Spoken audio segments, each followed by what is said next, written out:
শিয়ালদহ ধর্মতলায় উত্তপ্ত পরিস্থিতির পর এবং বহু চাকরিহারারা গ্রেপ্তার ও আটক হওয়ার পর বিকাশ ভবনের সামনে থেকে চাকরিহারারা অর্ধনগ্নভাবে মিছিল শুরু করেন।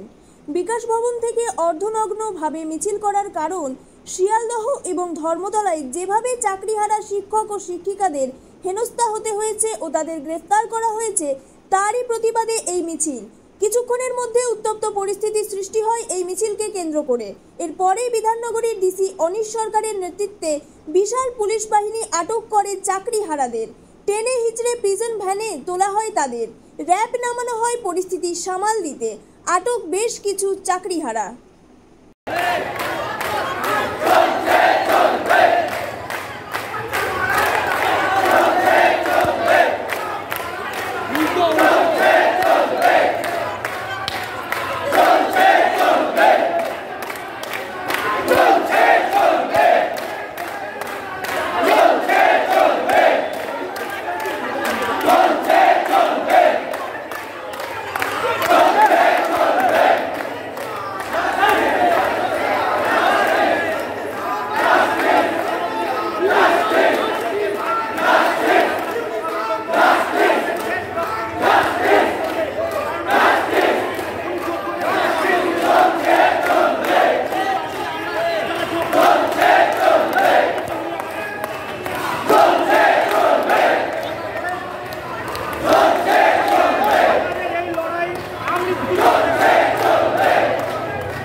মরে যাবো